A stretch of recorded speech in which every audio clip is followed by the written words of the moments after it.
Ok, buenas tardes, bienvenidos y bienvenidas a la clase número 8. Introducción a la física cuántica. Aquí sí vamos a empezar a hablar ya en serio. Antes, digamos, estábamos viendo la parte de pero ahora pues, se pone interesante la cosa. Como de costumbre, les voy a mostrar los resultados de aprendizaje. En primer lugar, ustedes deberían ser capaces de describir qué cosa es el potencial de frenado y aplicarlo a la medición de la energía cinética de los electrones. Esto es algo que ya vimos en la clase pasada. Dimos un ejemplo gravitacional con unas bolitas. Recuerda que nosotros queríamos medir la velocidad de las bolitas y lo hacíamos levantando a un lado de la pista. Aquí levantar la pista para los electrones significa poner un potencial en contra que tiende a frenarlos. Y por supuesto, los electrones más lentos se van a devolver al punto de partida y solamente los más rápidos van a alcanzar a llegar. Ese es el primer resultado de aprendizaje. Enseguida, vamos a describir un fenómeno que en realidad para este curso no tiene mucha relevancia, pero tiene alguna importancia desde el punto de vista tecnológico, que es la radiación del llamado cuerpo negro. Y vamos a enunciar la hipótesis de Planck. La hipótesis de Planck es el inicio de la física cuántica. Ahí parte, digamos, todo lo que conocemos hoy día, digamos, computadores, celulares, enlaces, todo eso parte de ahí, de esa hipótesis. Y en cuanto al cuerpo negro, no existe un cuerpo negro de verdad, tal como lo vamos a definir, sino que es un modelo de un cuerpo que se puede estudiar, que dio origen entonces a una contradicción, nuevamente, una contradicción entre el modelo clásico del cuerpo negro y lo que se observa en el experimento. Y siempre que hay una contradicción, es muy bueno para los físicos porque tienen trabajo, entonces pueden dedicarse a buscar un modelo alternativo, lo cual significa una nueva teoría o cambiar los fundamentos como hizo Einstein, etc. Y aquí también va a ocurrir lo mismo. Vamos a describir el efecto fotoeléctrico. Es un efecto muy simple. La luz tiene energía y por lo tanto es capaz de hacer salir electrones desde el metal. Tal como uno puede hacer salir electrones calentando el metal. Si uno calienta el metal, lo pone en rojo, digamos, y pone una diferencia potencial, entonces los electrones, al estar en el metal a alta temperatura, los electrones se están moviendo con mayor energía cinética, y por lo tanto hay más electrones que están como ahí a punto de salirse, pero no pueden, porque la barrera de potencial te lo impide. Si yo coloco al otro lado un potencial positivo, entonces los electrones van a poder salir. Sin embargo, esa no es la única forma en la cual nosotros podemos arrancar electrones de un metal. Podemos poner una placa metálica en el vacío y iluminar la placa metálica, es decir, enviarle luz. Y la luz, no calor, luz es capaz de sacar electrones de la placa metálica. Eso se llama el efecto fotoeléctrico. Y es la base de las celdas fotovoltaicas y todas otras aplicaciones que ustedes conocen, donde hay energía que viene como luz, onda electromagnética, y eso hace producir una corriente eléctrica de electrones. Finalmente, describe los patrones de difracción de electrones usando la hipótesis de de Broglie. No voy a hablar mucho de esto porque lo que ocurre es lo siguiente. Eso lo vamos a entender cuando veamos de qué se trata. Pero la hipótesis de Broglie va a permitir después a Niels Bohr construir un modelo del átomo que puede explicar fenómenos que una física clásica no puede explicar. Por ejemplo, hay algo que me enseñé yo en el curso de electromagnetismo, y que la existencia de un átomo no se puede explicar con la física clásica. Porque un átomo, pues se supo que está formado por un núcleo positivo y los electrones alrededor, pero no es un sistema planetario. No puede serlo, porque si un electrón estuviera girando en torno al núcleo, como un planeta en torno al Sol, ocurre que el electrón estaría acelerado y las partículas cargadas que están aceleradas emiten radiación electromagnética, perdiendo energía.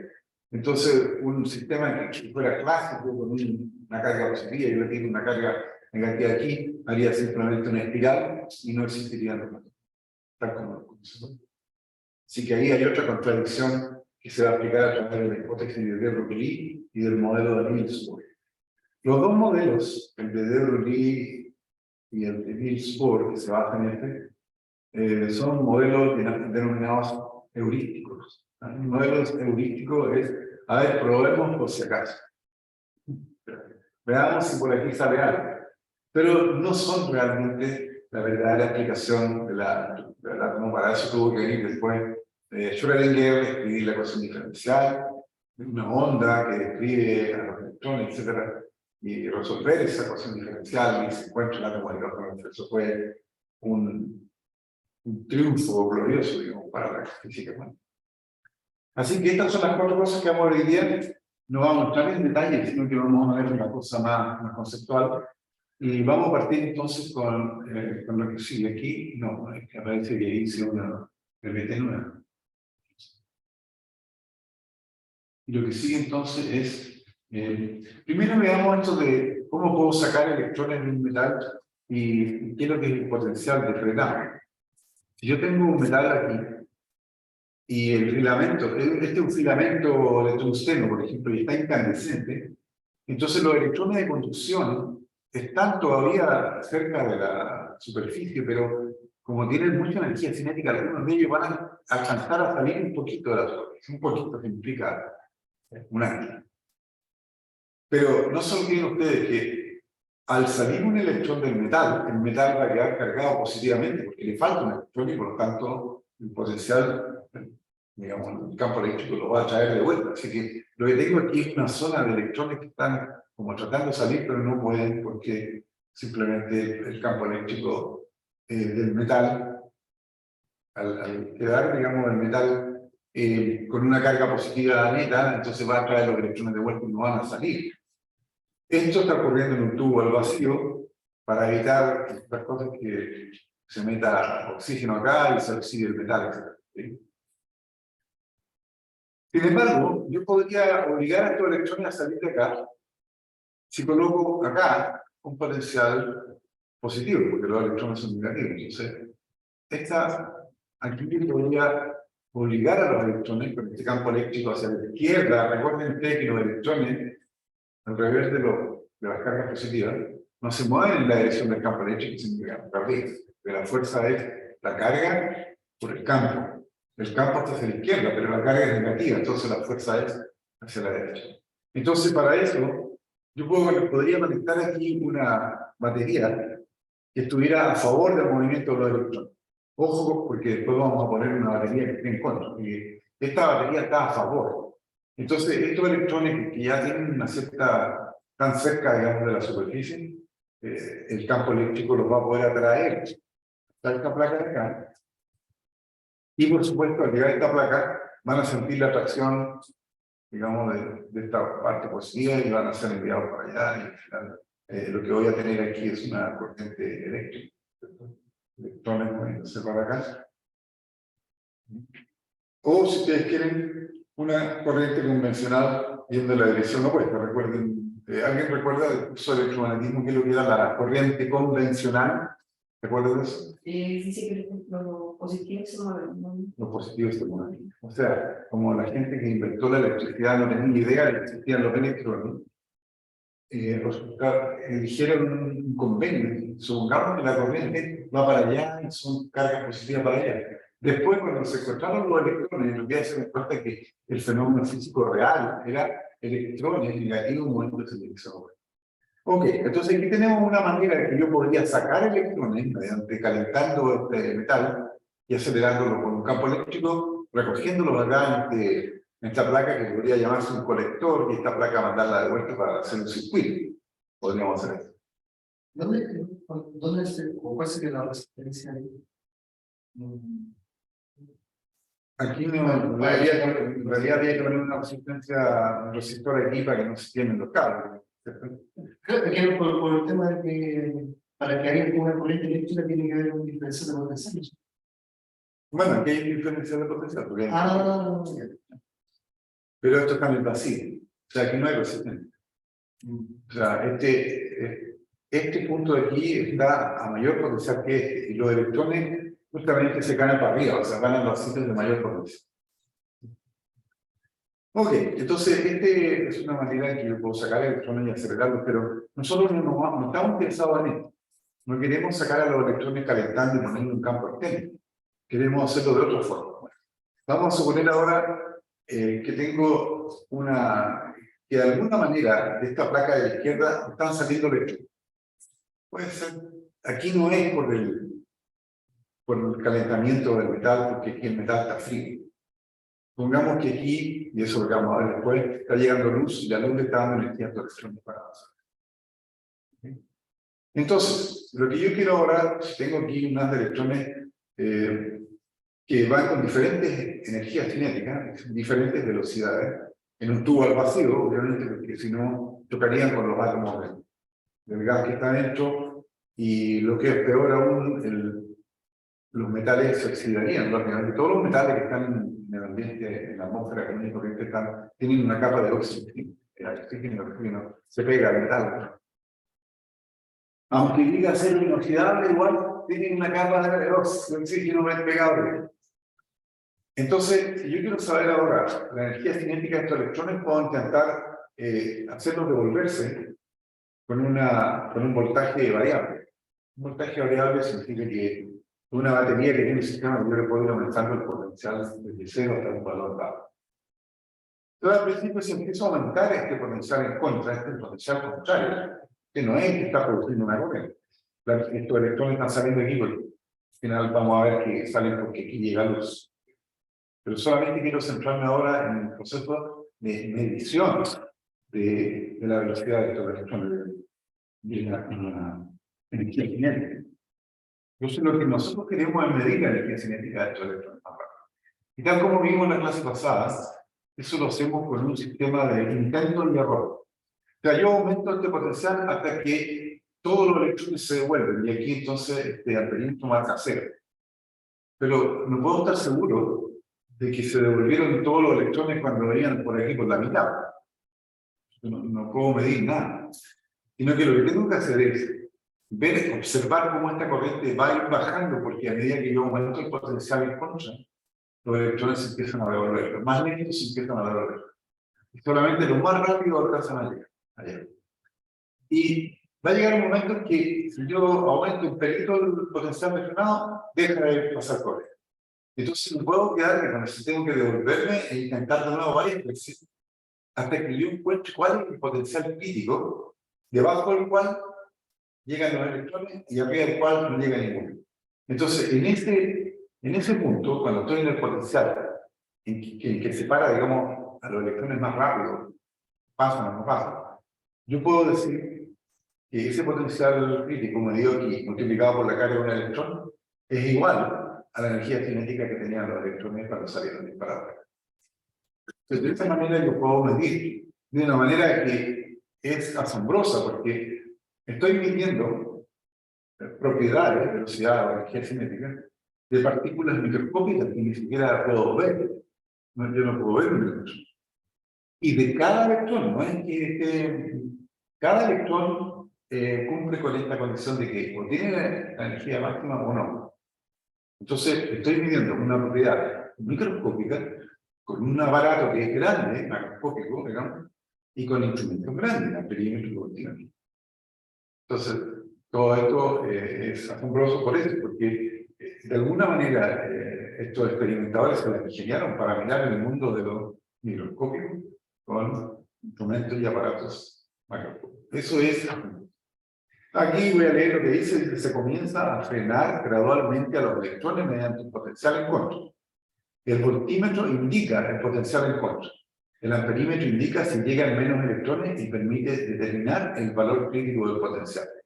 Si determinamos el valor crítico por intento de error, si aumenta un poquito, corriente 0, disminuye un poquito, corriente distinta de 0, entonces ese valor del potencial multiplicado por la carga del electrón corresponde entonces, significa que los que llegaron aquí tienen pura energía potencial por B, Y esta corresponde a la energía cinética que tenían cuando salieron disparados de la placa de la izquierda.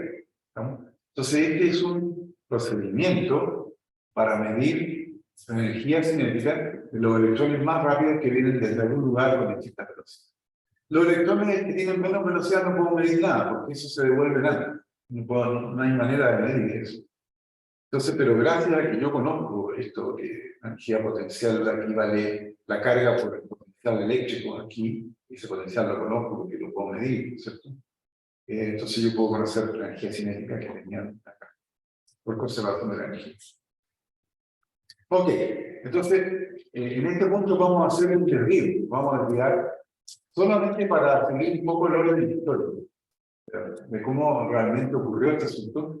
Y el orden histórico es que la cosa partió por otro lado, partió por aquí. Resulta que todos los cuerpos a temperatura diferente del cero absoluto, incluyéndonos a nosotros mismos, emiten radiación electromagnética. Digamos que estamos en equilibrio con la radiación electromagnética. Estamos emitiendo radiación y estamos absorbiendo radiación.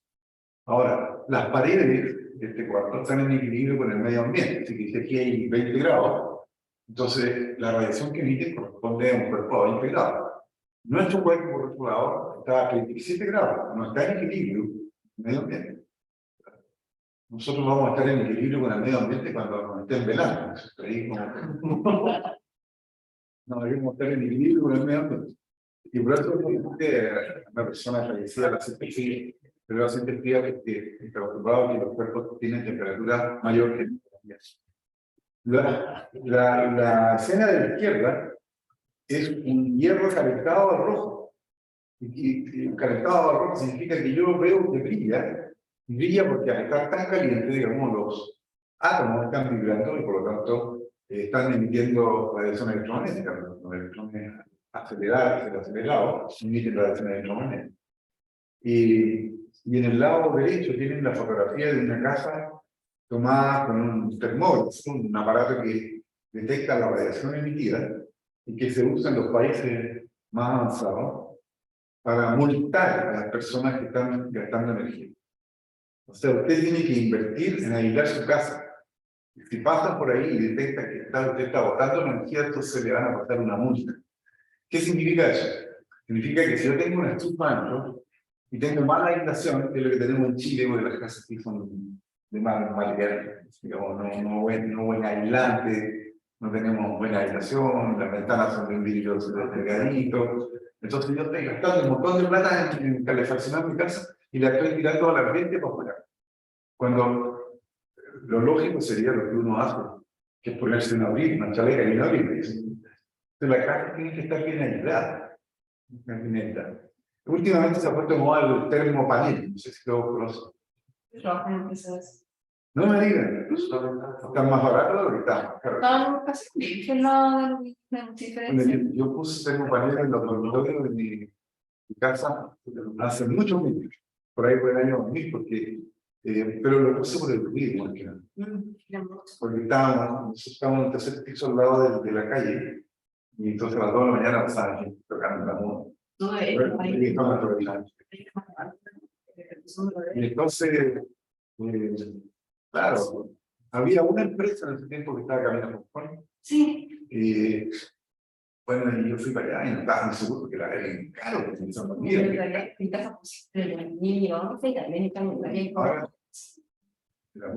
ahora tengo panel en toda la casa. Ya me iré.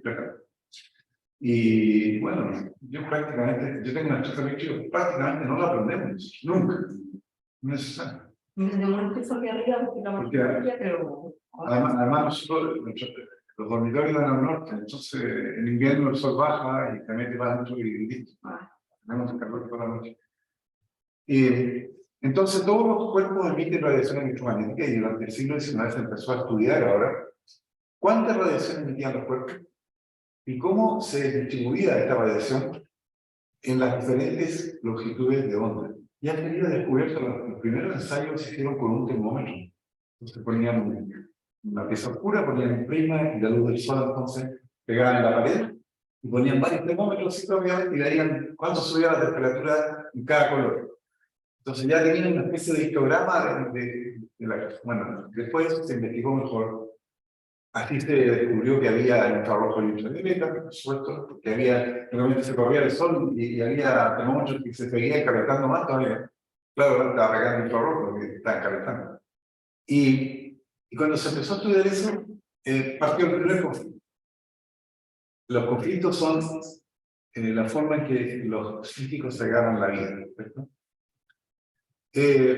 Entonces, el problema con la intensidad de la radiación que emiten los cuerpos reales es que depende mucho de detalles, digamos, que no son importantes. Por ejemplo, la ropa que no lleva puesto, la textura del muro, un montón de cosas.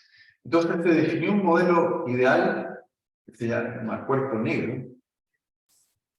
Esto no existe realmente. Un cuerpo negro cumple con lo siguiente. La radiación que viene del interior del cuerpo y llega a la superficie es 100% emitido hacia afuera. Y la radiación que llega desde afuera a la superficie es 100% absorbida. Eso, bueno, tengo aquí un par de... A ver, no sé si... Digo ya... Clarita, PPT, no quería notarla, pero bueno. Parece que si no vamos a demorar mucho. Aquí, listo. Entonces estábamos aquí. El cuerpo negro entonces es un modelo que no existe en la realidad, en que el cuerpo, el calor que venga de adentro va a ser, y llega a la superficie, 100% emitido hacia afuera, y que viene afuera, 100% absorbido. ¿Cómo construimos ahora algún sistema físico que tenga esta característica? Bueno, la manera más fácil es esta. O sea, yo construyo una cavidad y la caliento. Aquí este puede ser un crisol, por ejemplo, que tiene cobre fundido dentro, lo caliento. Y la parte de afuera se lo y le hago un hoyito. Entonces, dentro de esta cavidad hay radiación electromagnética que está siendo emitida por las paredes y que está incluido, digamos, con el gas que está dentro. Entonces, está robado a una cierta temperatura en el interior. Pero yo no puedo verlo, entonces se le abre un hoyito y por eso escapa la radiación que está adentro. Y esa yo la puedo analizar. Hago una cavidad, la caliento a cierta temperatura, la puedo medir con un termómetro que está dentro, y dejo escapar un poquito de esa radiación, y a esa yo le hago un análisis espectral, o sea, cuánto se distribuye, cuánto sale, y cuánto se distribuye en cada rango de longitud de onda. Entonces, a esta se llama radiación de cavidad, y la radiación de cavidad es una manera de hacer algo que se parece mucho a un cuerpo negro, porque obviamente la radiación electromagnética que llega al hoyito sale, 100%.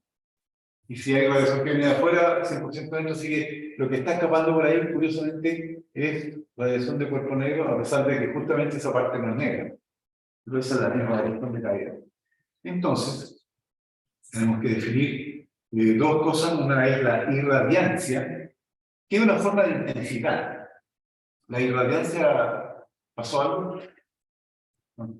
La irradiancia de un cuerpo negro es la intensidad de la radiación emitida.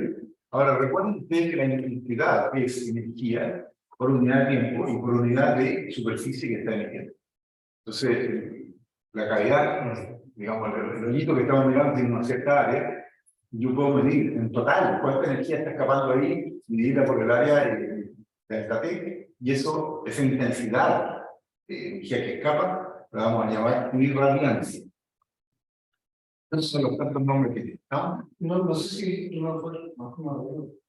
¿cómo se medía cuando al saber cuánto era la potencia que puede absorber un panel? ¿Cómo se medía la potencia? ¿Qué? ¿Cómo se medía la potencia de panel solar? ¿De un panel solar? Sí. Lo que pasa es que ahí uno obtiene la energía eléctrica y uno conoce la eficiencia porque uno sabe cuánta energía hay. ¿Cómo calculamos cuánta energía llega al sol? Porque era por medio de Sí, es que eso se mide en los satélites. Los satélites no tengo atmósfera. Pero había una forma, no sé si lo pasó. No lo ponemos. Bueno, la intensidad, acuérdense que era el cuadrado partido por todo eso. Esa es la diferencia de la radiación de una onda electromagnética. Ahora hay que ver que esa onda electromagnética hay que sumar todo el espectro de la radiación. Pero, pues, no es lo mismo que la Sí, pero falta dividirla por la superficie y dividirla por el tiempo. Ah, Entonces, esto ya es algo más preciso, la irradiancia. Entonces, uno tiene un medidor de energía afuera que mide los watts por metro cuadrado, porque puede ser energía por unidad de tiempo de área, que son watts por metro cuadrado. Y lo primero que se dio cuenta era que era proporcional a la cuarta potencia de la temperatura absoluta. O sea, crece a temperatura cero es cero. O sea, los cuerpos a temperatura absoluta cero no emiten nada.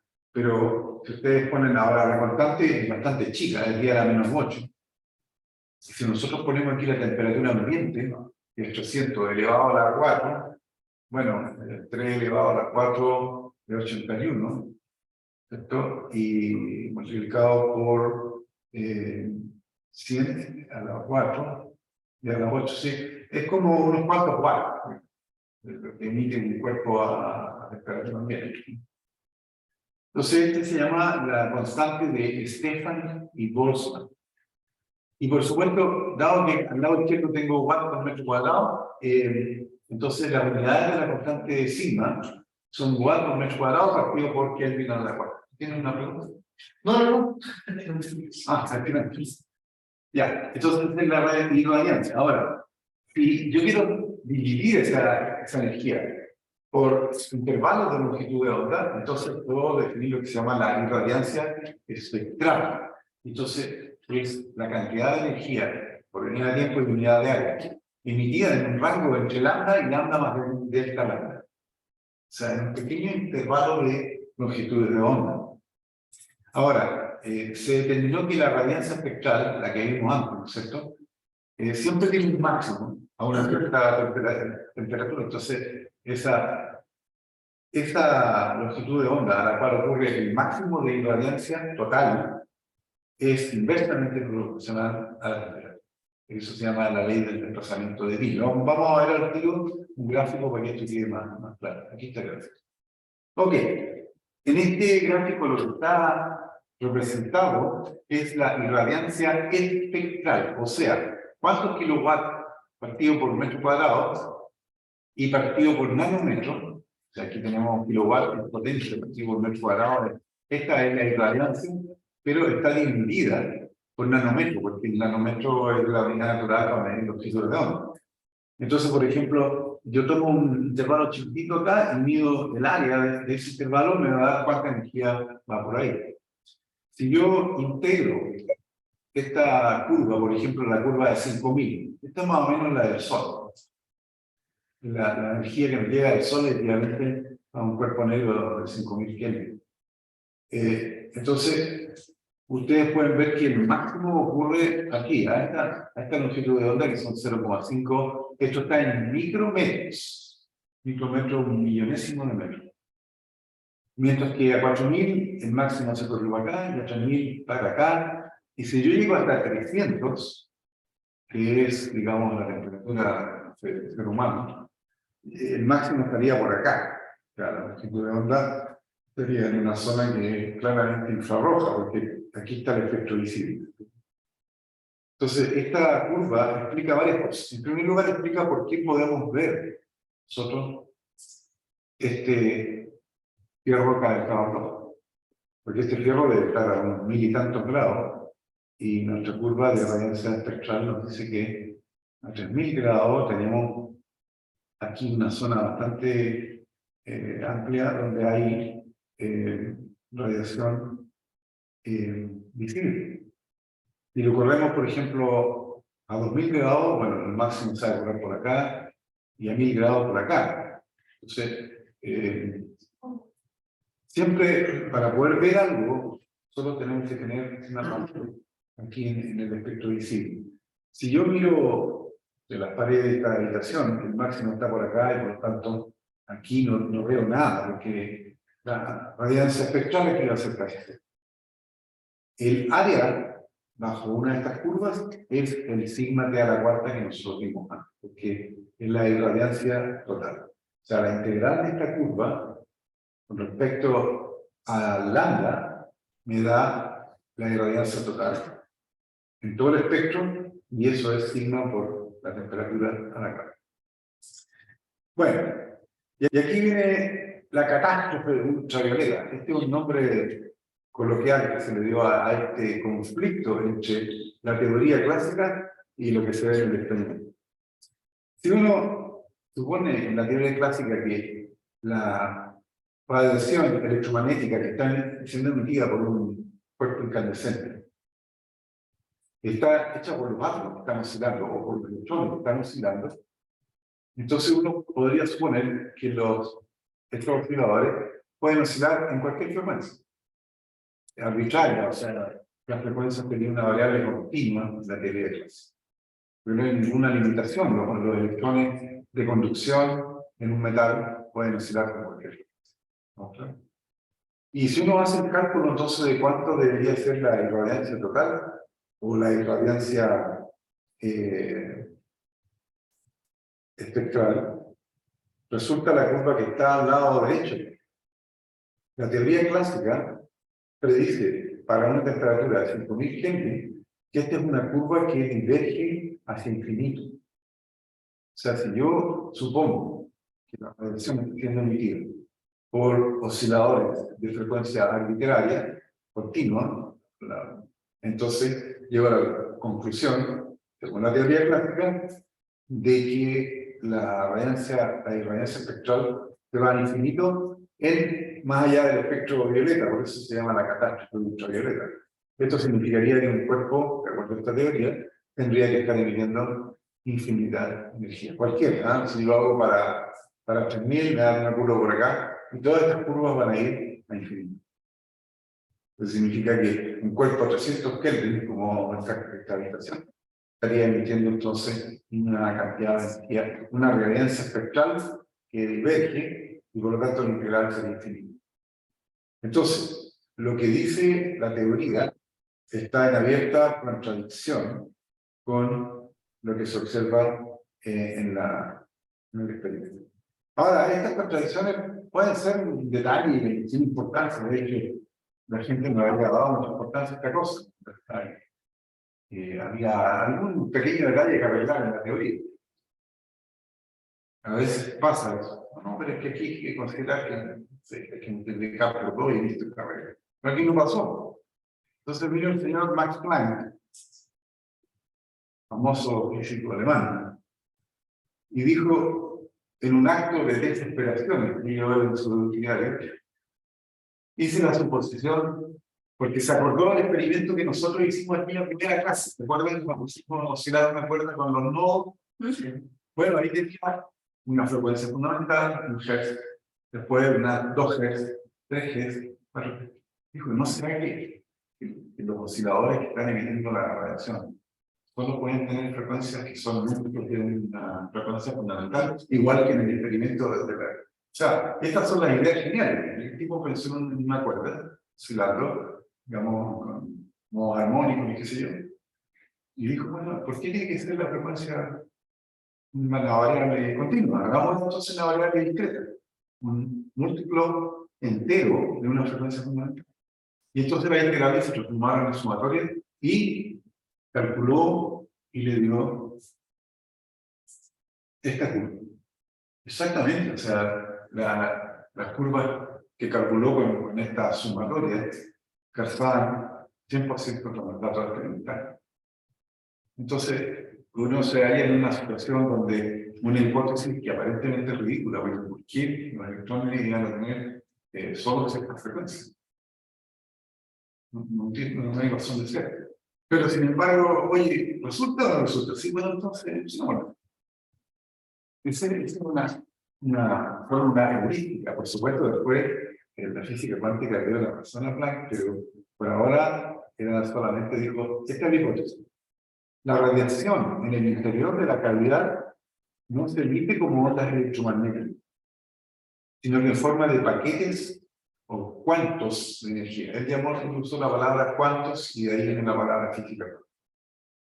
Entonces, digamos que la energía en una cavidad no son ondas electromagnéticas, pues, son y no son. Porque lo que son en una onda de microondas, nosotros sabemos que hay ondas estacionarias, son como ondas estacionarias. Pero si yo uso eso, tengo que usar entonces que las frecuencias son múltiplos de un entero, o sea, múltiplos enteros de una frecuencia total. Y escribió una ecuación que tiene algo de raro aquí. Dijo, mira, cada uno de estos cuantos de energía, hay cosas en la vida que están cuantizadas, cosas que uno no puede comprar en cantidad de cucharas, los huevos empanados, ¿no? No voy a comprar, tiene 3 empanadas y media porque no le dan a vender, pues 3 o 4. O peor todavía, tiene 3 huevos y medio, tampoco le dan a vender. Entonces los huevos, las empanadas están cuantizadas y las frecuencias de los osciladores. ¿Estamos? Y escribió esta ecuación que es muy extraña. Ustedes van a decir, ¿qué tiene extraño? Porque mira, el H no significa altura, sino que es una constante universal. Es la constante universal de la física cuántica. Este H nos cambió la vida a todos. ¿Sí? Cada uno de estos cuantos de energía contiene una cantidad de energía, el paquete que contiene una cantidad de energía que es proporcional a la frecuencia de la luz. Pero oye, ¿qué quedamos? ¿Es luz o es paquete de energía? Ambas cosas. Vamos. Porque no es onda, ni es partícula, es un objeto cuántico. Un objeto cuántico es algo para lo cual nosotros no tenemos en el cerebro una imagen, un modelo que nos podamos hacer. Se descubrió algo que absolutamente no. Hay una analogía que hizo un llamado Ley de Roma, y dijo lo siguiente: aquí hay dos personas. Uno y otro. Esta persona que está mirando. Ambas están mirando un objeto. Y esta persona de aquí dice, es un rectángulo.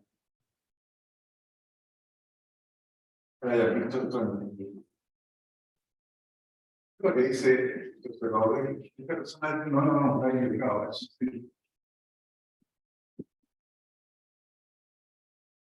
Claramente hay una contradicción. Puede un círculo o no. Pero vamos a tener razón. ¿Ah?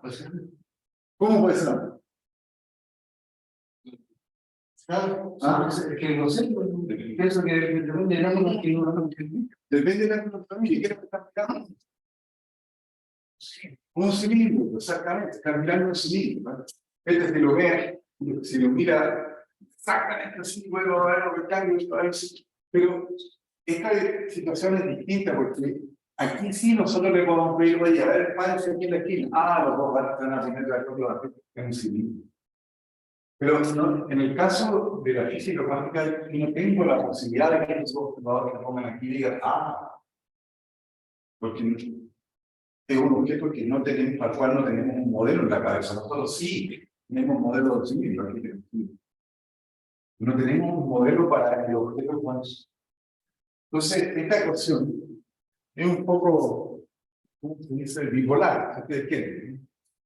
¿Por qué? Porque si ustedes miran el lado izquierdo, es la energía del paquete de energía. O sea, hay un paquete que es un objeto que se mueve a la velocidad de la luz y que lleva energía. ¿Habíamos visto algo de esto antes? Cuando vimos la plausibilidad del objeto que se mueve a la velocidad de la luz, dijimos, sí, en realidad podrían haber objetos a la velocidad de la luz, pero con ¿se acuerdan de eso? Bueno, estos son, francamente, son pedazos de energía que viajan en la velocidad de la luz. Pero, curiosamente, tienen asociado una frecuencia. ¿Qué frecuencia es esta? Tengo idea. Es una frecuencia. Ya, el objeto viaja y tiene una frecuencia interna y no sabemos de qué se trata. Es una frecuencia cuántica. No es una frecuencia que yo pueda decir, voy a contar con un reloj. Entonces, esta es la ecuación, digamos, fundamental de la física cuántica. La constante es bastante chica, como pueden ver acá. A menos 6,6 por 10⁻⁷, en joules partido por hertz, porque acuérdense que es energía partido por frecuencia. Como el hertz es 1 partido por segundo, entonces aquí me queda joules multiplicado por segundo. Esto se llama la constante de Planck. Entonces, el lado izquierdo, la energía es una partícula, en el lado derecho, la frecuencia es una propiedad, y de repente esa partícula tiene esa propiedad. No sabemos, no es que la partícula vaya siendo así, nada, tiene una propiedad de Planck. Esta entonces es la hipótesis de Planck. Con esta hipótesis, suponiendo ahora que la energía en una cavidad es dividida en cuantos paquetes de energía, que cada paquete tiene una energía H, entonces tenemos la posibilidad de explicar la radiación del cuerpo eléctrico. Ahora vamos a ver el efecto fotoeléctrico. Aquí se puede ver más claramente la relación con Einstein, digamos, hizo esto y tomó la hipótesis de Planck para explicar esto. Bueno, en el efecto fotoeléctrico, primero veamos cómo es un metal por dentro. Yo creo que lo hemos visto en su clase. En el caso de un metal, los electrones que están en las capas exteriores, que son los electrones de valencia, si ustedes quieren llamarlo, se salen de cada electrón y empiezan a vagar por todo el metal.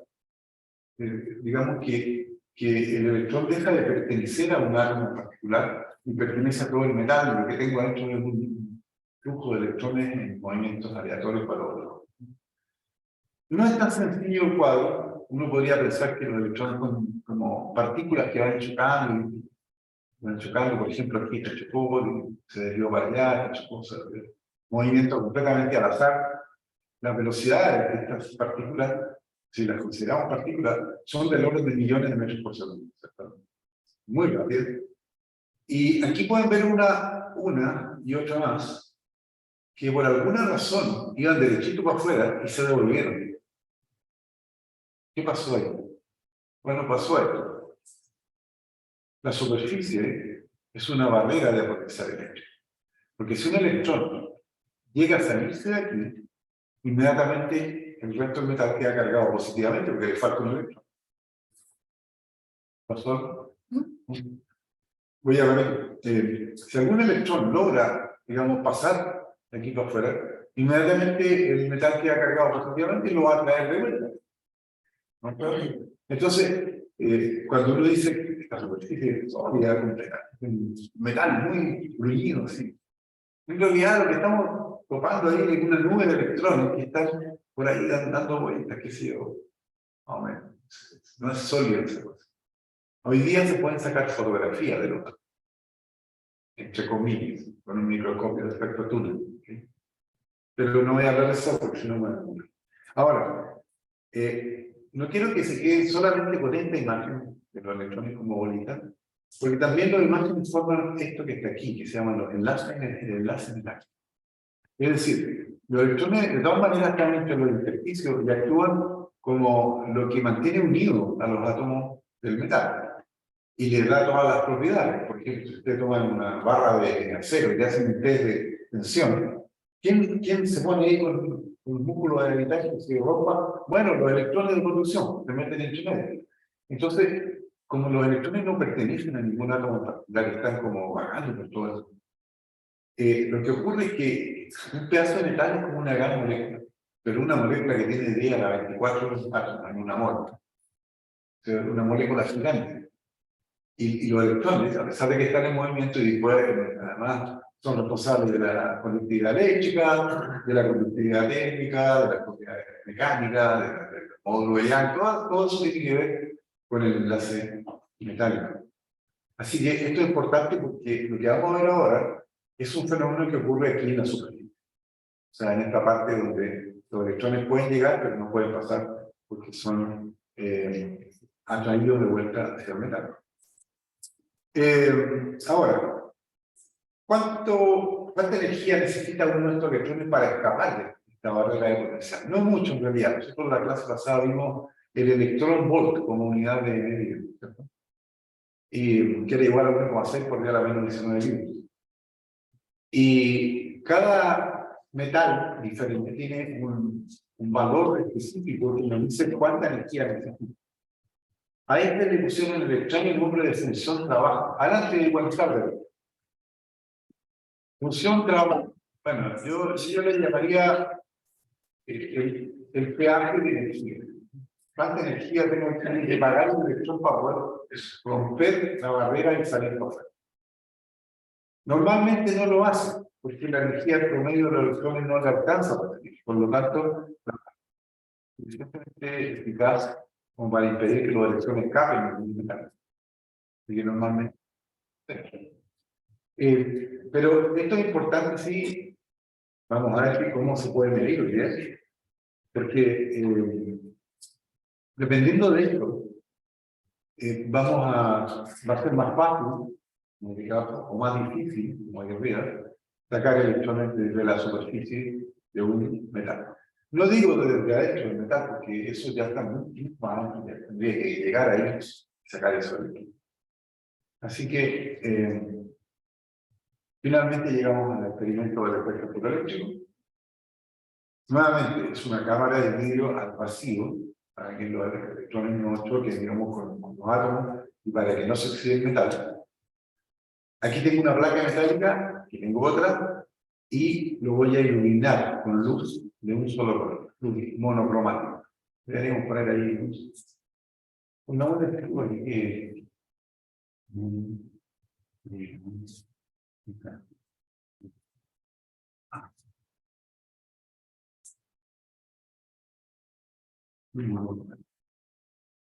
y lo que ocurre, esto es lo que se observó gracias a que el experimento se hizo en una cámara al vacío y con una superficie metálica muy limpia, ¿no?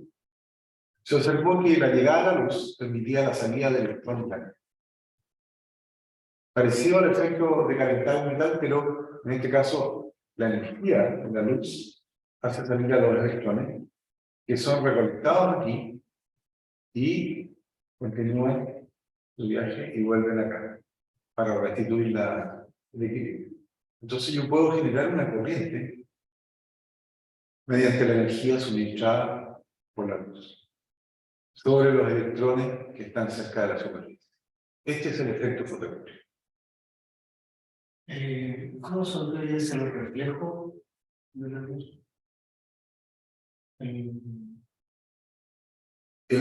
Es que la luz reflejada no va a participar. Hay parte de la luz que se va a reflejar aquí, obviamente, pero la luz que hace salir al electrón es absorbida por el electrón.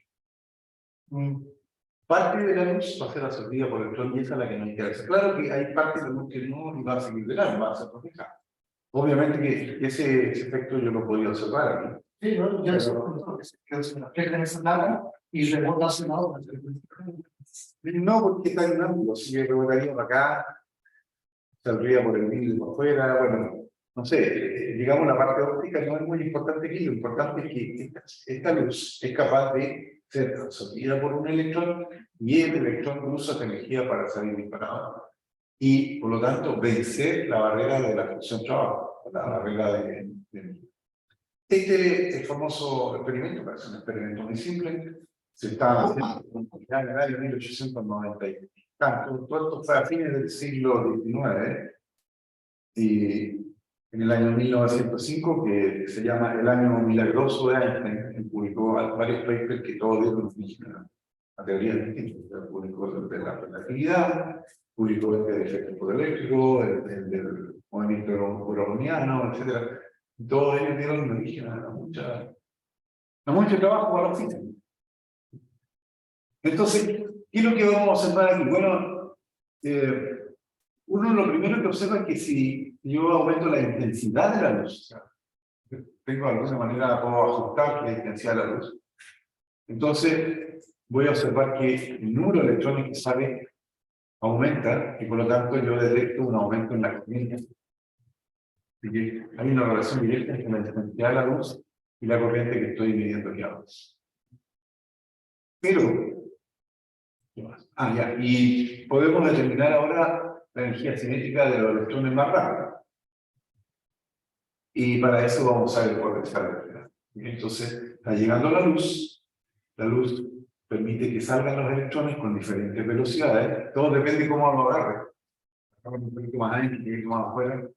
Entonces, hay distintas velocidades, pero con esto yo puedo seleccionar a los electrones más rápidos parto con un potencial, fíjense bien que el lado negativo está para este lado, o sea, un potencial que frena los electrones.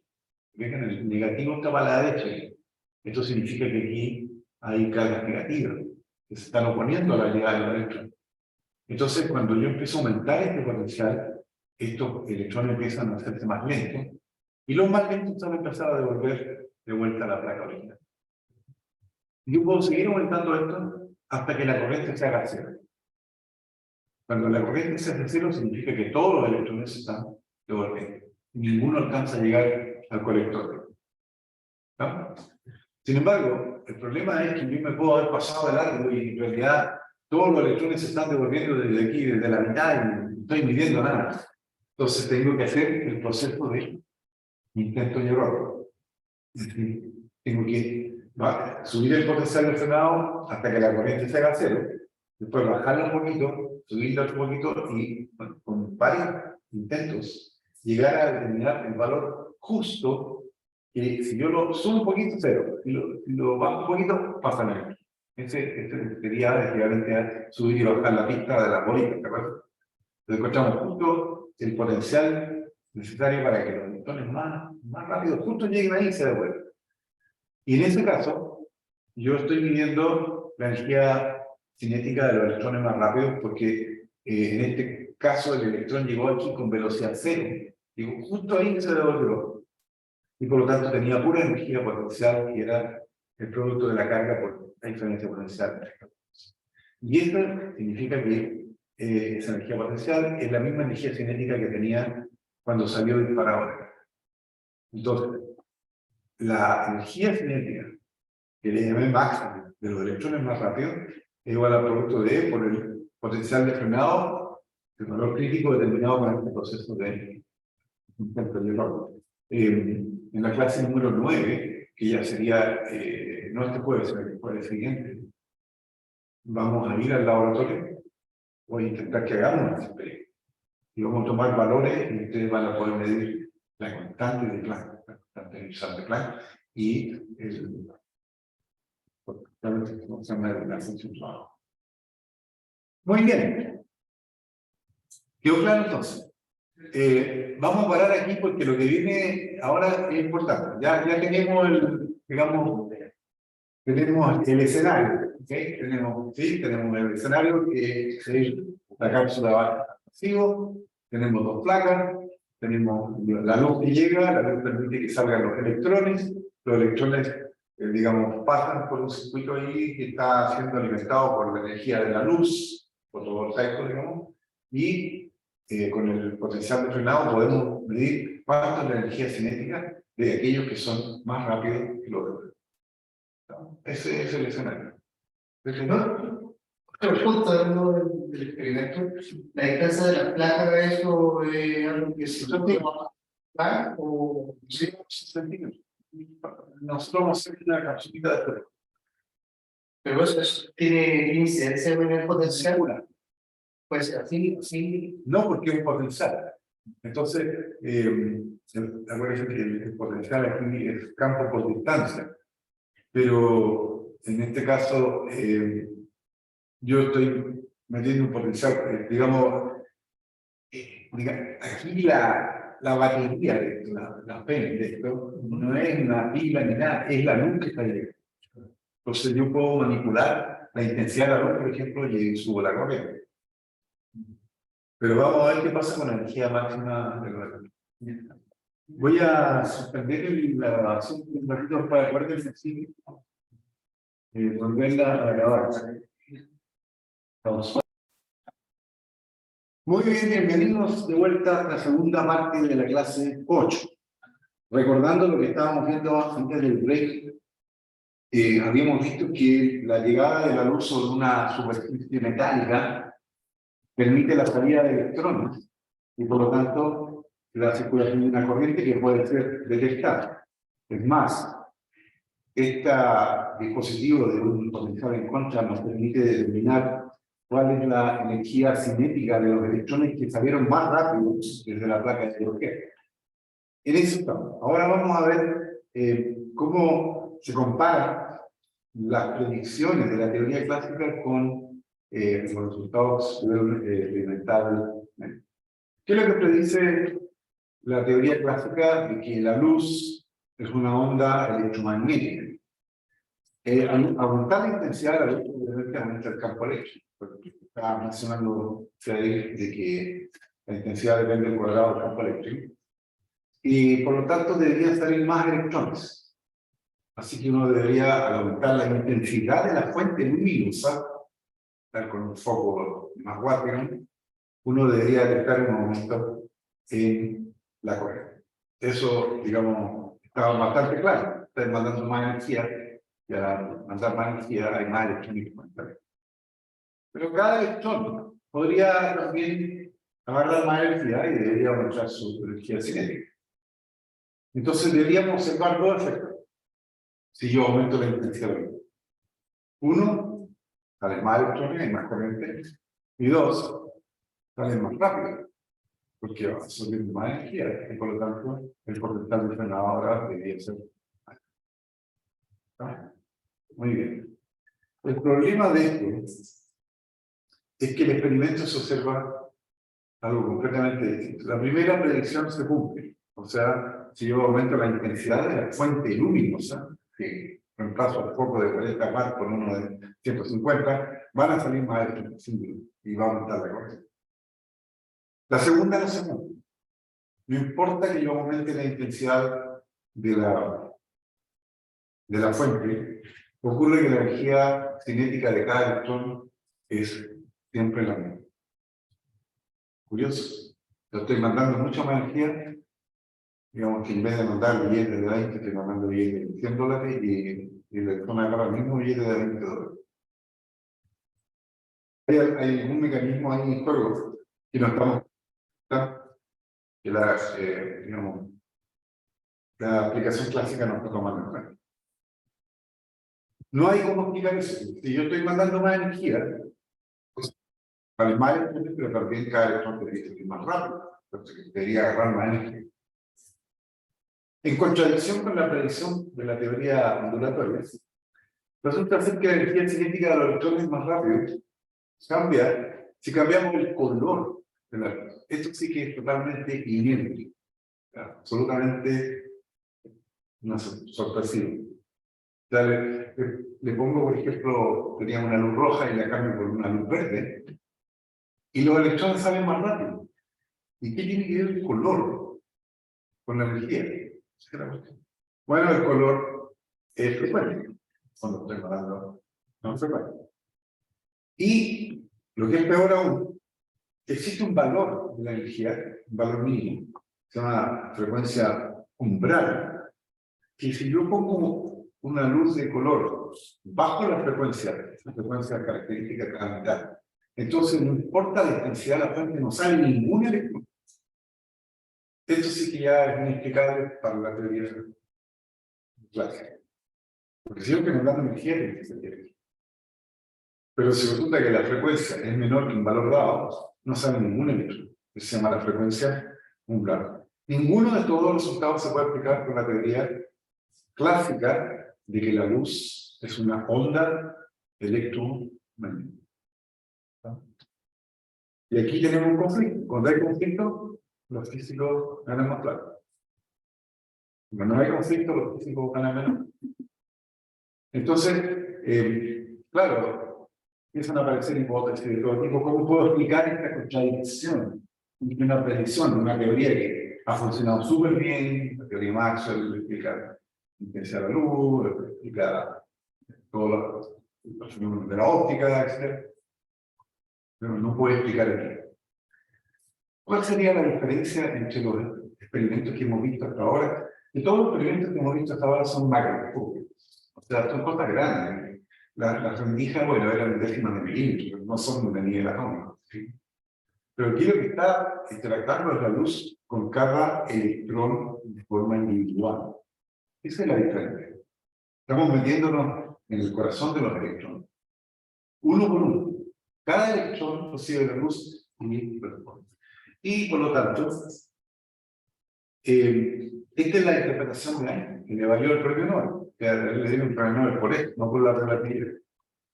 Dice, en el efecto fotoeléctrico la luz consiste en cuántos de energía, si Planck acababa de postular lo mismo. Entonces, para el electrón no ve que tiene una onda electrónica. Lo que ve es un montón, una granizada de cuántos de energía. Si uno de esos cuantos le pega al electrón, el cuanto de energía es absorbido en un solo acto instantáneo y esa energía se transforma en energía del electrón. Ahora, aquí dice, en el efecto fotoeléctrico, la luz consiste de cuántos de energía, paquetes de energía, objetos que son de energía pura y no tienen masa y viajan con la velocidad. Lo que ya hemos visto hace poco. Cada cuanto interactúa con un electrón individual que esté cercano a la superficie, entregándole toda su energía en un solo acto. Está escrito aquí en la PPT que le voy a mandar.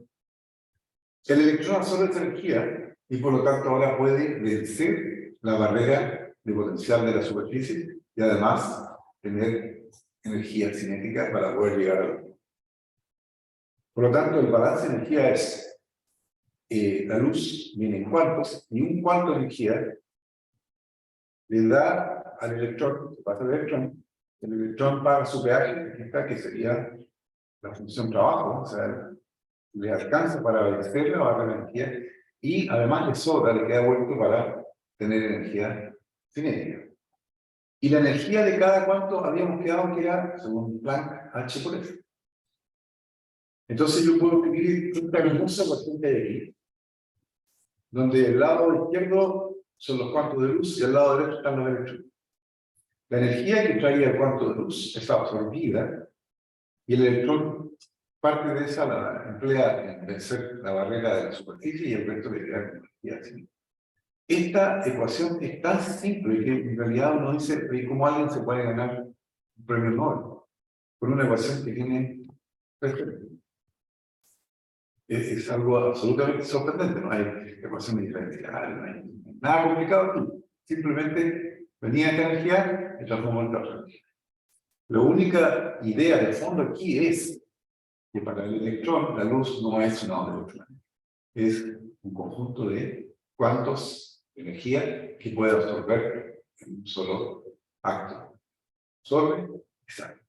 Ahora, una pregunta que ustedes no me han hecho y que yo se la voy a hacer a ustedes para que me la respondan, ¿no es cierto? Es la siguiente. Si la luz va aquí de derecha a izquierda, ¿por qué los electrones salen de izquierda a derecha? ¿No deberían salir para la izquierda? Los cuantos de energía estamos los electrones deberían salir para allá, ¿no? Por convención se hace en ese sentido. ¿Perdona? Por convención se escribe de esa forma, pero la verdad es que es de negativo a positivo. No, no es por convención. Los electrones salen efectivamente en esa dirección. Ahí. Muy bien. El productor lo que dijo en la unidad anterior, y el electrón, no sé si absorbe cuánto de energía o el fotón, no sé. ¿Y cuánto de energía? O sea, creo que no sé, Una buena energía la absorbe. una bola, no sé cuántos fotones son, pero No vemos fotones. Cuando llegamos a absorbe esa bolsa de energía y como, no sé, pero ¿por qué sale para la derecha y no para la izquierda? porque yo lo coloco en el centro para ir a la otra mano. Exactamente, exactamente. Aquí, detrás de él no hay vacío. No, la energía sale para donde tiene que estar.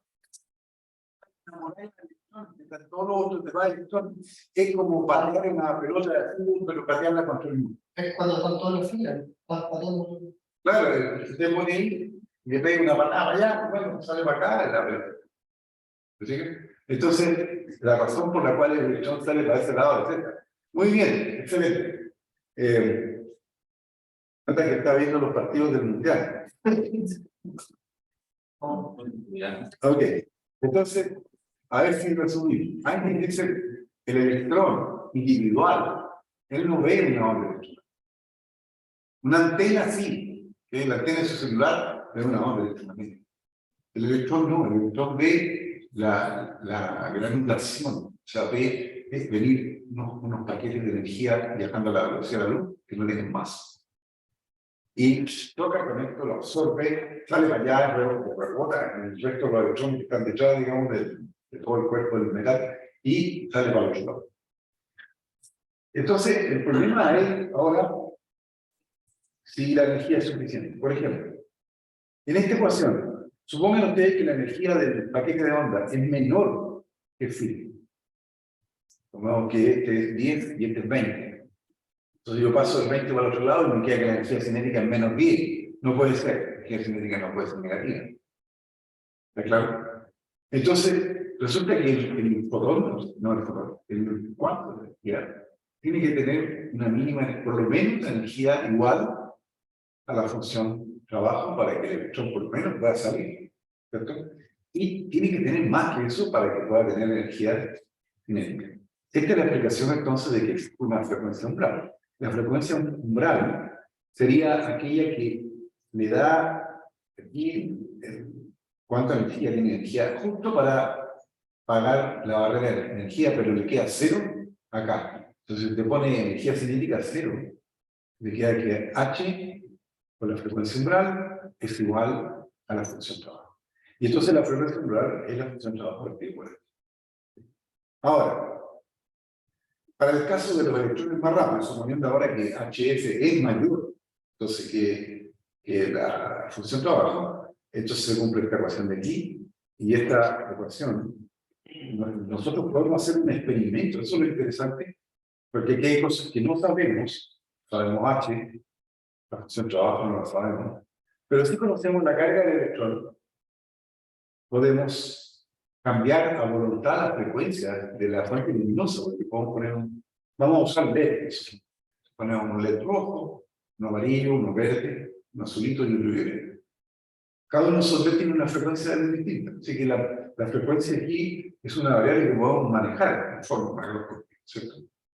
Y podemos entonces determinar cuál es el potencial frenado mediante este proceso de intento y error. Trial and error, dicen los mismos, ¿no? Y eso es lo que vamos a hacer ojalá en el laboratorio. Aquí tenemos un problema con la variable. Bueno, una cosa. En esto que acabo de describir acá, ¿cuál sería para ustedes la variable dependiente y cuál sería la variable independiente? ¿Cuáles serían constantes acá? H, constante. Porque la constante es la carga del electrón, constante. La función trabajo, una propiedad del metal. Tenemos que dos variables, la potencia de la luz y el potencial de frenado, que se lo vamos a tener que medir, ¿cierto? ¿Cuál de estas dos es la variable independiente, la que nosotros podemos manipular a voluntad? ¿Sí? La frecuencia, porque yo puedo cambiar los LEDs por distintos colores. Entonces, el color de la luz lo podemos cambiar nosotros. Ponemos luz, partamos del violeta, o partamos del rojo. Rojo, podemos poner una naranja, una amarilla, una verde, una azul y una violeta. Y cada una tiene una frecuencia conocida. Ha sido determinada ya por otro método de difracción. Podemos medir, para todas esas luces, podemos medir la longitud de onda con el método de experimento de Young. Por lo tanto, vamos a escribir esta ecuación de forma que tiene las ecuaciones, la función independiente la vamos a poner al lado derecho y la dependiente la vamos a poner al lado izquierdo. Así que voy a despejar de aquí el potencial de frenado. Y me queda eso. El potencial de frenado, que es lo que va a resultar de nuestro experimento, que lo vamos a medir, es igual a H partido por E, por la frecuencia, que es nuestra variable independiente, menos la función trabajo partido por E. Y ahora, entonces se juntan en el grupo de 2 y de 3, y en la casa también, cada uno lo hace. Fíjense bien, uno tendría la derivación acá. ¿Cuál es la derivación? Agarrar dos valores y meterlos en... No es así lo que vamos a hacer. Vamos a sumar, vamos a construir con esa tabla de valores en gráfico. Y le vamos a poner la variable independiente acá, ¿cierto? La frecuencia acá. Y aquí vamos a poner el potencial de frenado. Esto está en voltios. Sí, porque lo primero que tenemos que ver es que ciertos puntos, ahora, si ustedes tienen algún programa que haga regresiones, por ejemplo, lo mejor es meter el trabajo que va a la gente. ¿Ah? Sí, pues pueden hacer con eso. Sí. Lo pueden hacer con eso, lo controlar de humano. A ver. Ahora, porque lo primero que tenemos que ver es si tiene razón alguien. Porque tendrían que estar esto no sale en ninguna regla, entonces la teoría no sirve para nada. Así que tenemos que saber fíjense que todos los números están aquí por día a la más 14. 5-1, 5-4, 6-1, 6-8, 6-4 y 8-2. ¿Cuál creen ustedes que es el rojo y cuál es el violeta aquí? El violeta, el mapa, el rojo más. Este es violeta y este es el rojo. Muy bien. ¿Cómo usted dijo? ¿Usted me dijo el tema abajo? El mapa, Sí, sí. el mapa del violeta y Eso me dijiste. sí. Claramente. ¿Por qué? Porque parece que en longitud de onda es el violeta es 400 nanómetros y el violeta es 170 nanómetros. Pero cuando hacemos la frecuencia que abajo, entonces el que tiene mayor frecuencia.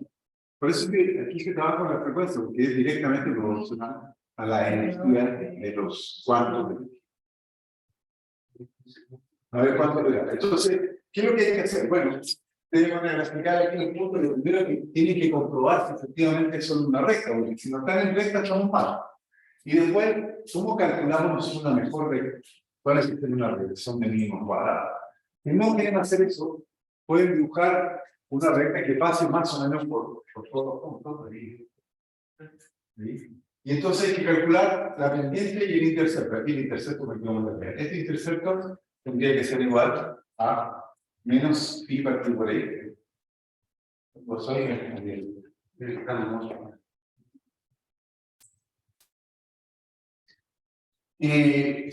y la pendiente, bueno, la pendiente es la constante de grande, ni más ni menos. Sí que ya sabemos cuánto nos tiene que dar.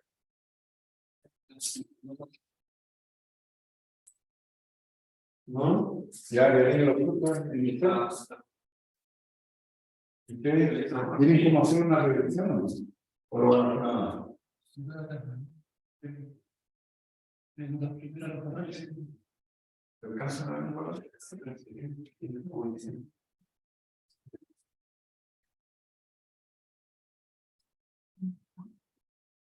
Pero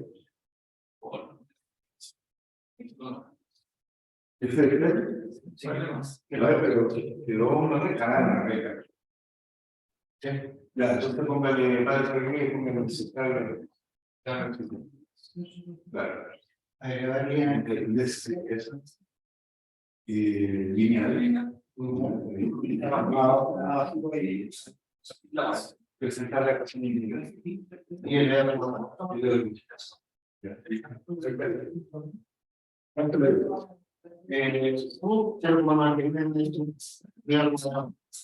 Y mira, después crear una regresión en Excel. Y el R pasado te indica si la qué tan buena es la corrección. ¿Cuánto le dio? 4,9. O sea, la regresión es correcta. Perfecto. Claro que esto podría ser datos aproximados. Este lo también un libro, que decía, me parece pensar. Entonces, también quiere decir, pero ¿cuánto da H partido por esto? Vamos a borrar acá. El H partido por esto sería la pendiente. La pendiente. Ah, 4. Déjenme borrar acá. 4 por 10. No, H partido por esto igual 4 por 10. A la 3. 13. A la más 3. Más 3, sí. ¿No me dice cuánto? A la más 13. Puede ser. 4, no, 4 a la por 3.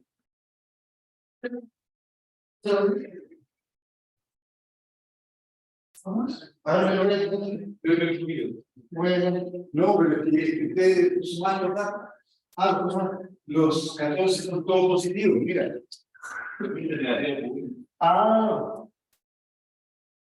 Ya, no más 14, la frecuencia, no frecuencia. Ya, perdón. Ya, teníamos un pequeño error ahí. No cambió, no cambió. No subía ni menos. No, Miguel. De ahí, otra vez. O sea, el coeficiente de correlación me da igual. Sí, da lo mismo. ¿Ya? Y da 4 por 10, hasta menos. Espérate, ¿4 más o 4 más algo? No, 4,0. Pero más, No le puedo cambiar. Yo no le puedo cambiar. ¿no? No sé, una de 4, me da eso. Es 4,15, pero bueno, multiplicado A la menos 15. a la menos 15. Y esto no es justo. Esto está, aquí está dividido por E. ¿Sí? Entonces, si yo multiplico por E, esto me da directamente el electron volt. Pero en realidad yo lo que quiero es transformar esto hay que dividir por E, ¿no es cierto? La menos 15. Y hay que dividir entonces por 1,6. Sería la menos 19. Para que me dé esto en joules. Ya, ¿cuánto esto dividido por 1,6? Sería la menos 19. Tienen que aprender tienen que aprender a Excel para hacer correlación. Sí, 4,1 es 2,1. Porque 4,1 ya algo más. Ya, y eso dividido por, ¿usted lo hizo por una mano? Sí, ya. 4,1 ya la 15. Muy bien, y eso dividido por 1,6 para llegar a la 19. 25.000. 4,1.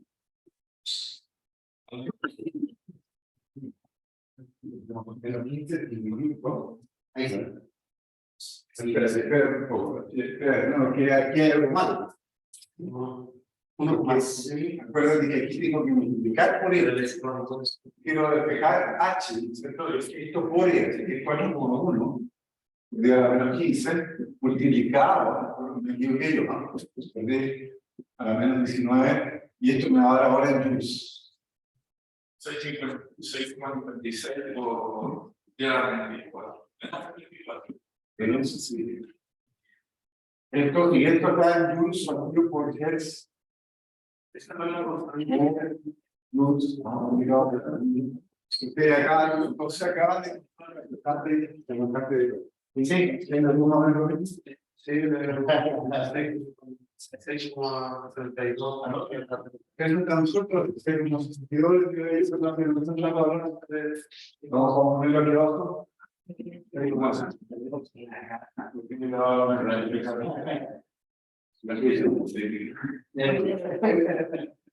de las constantes más chicas. Es que una de las constantes más chicas que se van a encontrar en su vida. O sea, yo no sé si hay alguna constante más chica que esto. Ahí, no sé. A nivel más, a nivel más el tiempo, lo rango y los años. Ok, quedó claro entonces que, bueno, ¿cómo calculamos el FIO? La función trabajo. Bueno, hay que calcular el intercepto lo tiene ustedes. ¿Cuánto vale el intercepto? 1,89. Menos 1,89. Menos 1,89. Sí. Y eso es igual a. Eso es pi partido por L. Bueno, si lo dejamos, ¿cuánto está en el punto? Así. Directamente. Así que no es necesario porque el calor, digamos que podemos decir que es. Pero acuérdense que el intercepto es menos, sí, entonces, como esto es negativo, para el negativo por un lado, así, 89 electrón volt, dado que esto está dividido por X. Si lo quiero pasar a joules, entonces ya lo tiene que pasar acá. Muy bien. Veamos cómo andan ustedes. Ok, avanzamos. Ahí está lo que hice yo. Por si acaso. Los resultados se obtienen directamente en el electron volt, así que 4 por 10 a la menos 15 electron volt por segundo y phi 1,89 para medir el electron volt. Pero si la queremos expresar en joule por segundo, tengo que reemplazar el E y me da entonces 6,4 por 10 a la menos 34 joule por segundo, que coincide con el valor que tienen ustedes ahí. Tan pequeña. Conclusión. La ecuación describe correctamente la relación entre la energía que absorbió el electrón y su energía cinética de los electrones más rápido. Por lo tanto, aquí vienen finalmente los fotones. ¿Por qué es positivo? ¿Vale? Ah, ya. Los dos son negativos. Sí. Este es negativo y aquí hay dos signos negativos.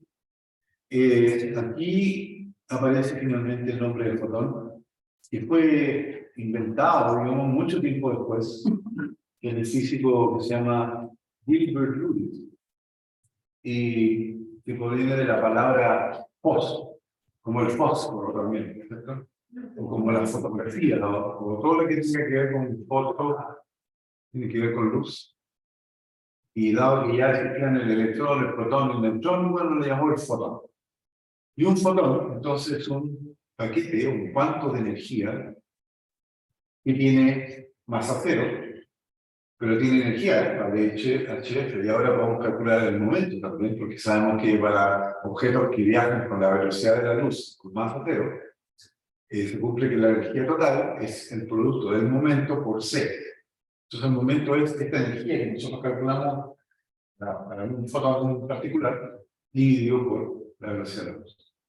Y entonces aparecen conectadas las dos constantes fundamentales del cosmos o del universo. Bueno, esto por un lado H, tiene que ver con el mundo cuántico, y C, que tiene que ver con el espacio-tiempo, aparecen, son las dos constantes fundamentales de la física. Más que cualquier otra, más que la constante de la radiación. La constante, estas son las dos constantes. O sea, C, por lo que tenga que ver con relatividad y gravitación. Y H, todo lo que tenga que ver con el mundo de la física cuántica. Bueno, estamos bien entonces. Oye, súper temprano, tenemos tiempo de hacer un pequeño problema. Ok, ¿qué viene después? Bueno, pero ahora tenemos el siguiente problema. Bueno, y no era que el experimento de Young había probado que la luz es una onda. El experimento de Young eran dos relojes. Sí. Llegaba la onda aquí, entonces salía una luz por acá, otra por acá, interferían y más afuera. Y ahora decimos que no, las luz son partículas, las partículas pasan por el número. Entonces, ¿cómo va la cosa? ¿Cómo? Pasan por los dos al mismo tiempo. Ok, sí, eso vamos. El fotón, o este cuanto de energía, no es una partícula, ni tampoco es una onda. Es un objeto cuántico. Entonces, de alguna manera, cuando yo largo un fotón, el fotón se da cuenta que hay dos rendidos. Interfiere. Y para él se le abren canales, digamos, que son más probables que otros. Y hay algún acto divino de Dios que dice, mira, ándale al canal. Y eso fue lo que alguien, él que fue el creador de esto, dijo, no puede ser. Dios no juega a los dados con el universo. O sea, no puede ser que Dios diga, ya, tú me desvayaste. Tiene que haber algo que determine, alguna variable que estamos ignorando, que no sabemos, que le diga a dónde tiene que ir. Porque si no, entonces el universo se transforma en algo imposible de describir de forma exacta y pasa a ser una cuestión meramente probabilística. Como decir, ¿cuál es la probabilidad de que se estrelle un avión? Entonces, eso no puede ser una ley física, es una ley probabilística. Yo no puedo saber si la avión se va a estrellar o no. Él dijo, no, la física debe ser una teoría determinista, o sea, determina a dónde va a caer el sol. Pero aquí está el experimento. Este experimento fue hecho largando de a un fotón a la vez. Uno, después otro, después otro. Entonces, cuando en la fotografía de arriba hay 21 fotones solamente con más. O sea, la intensidad es tan baja de la luz que estamos largando el fotón, ¿no? Y por supuesto, en la fotografía de arriba ustedes no ven ningún patrón. Están distribuidos prácticamente al azar. Pero ya cuando hemos largado 1000 fotones, que sería la segunda, yo empiezo a ver que hay una tendencia. Los fotones como que tienen una preferencia por ciertas áreas y como que tratan de evitar ciertas otras áreas. se están formando los patrones de interferencia.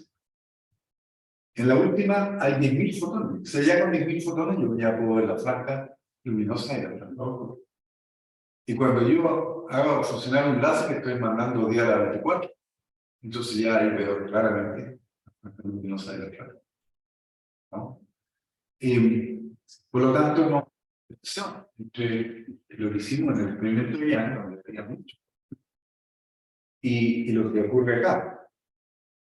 Y es cierto lo que dice Einstein, que esta teoría no es determinista. O sea, yo no puedo saber dónde va a ir a parar un electrón en particular.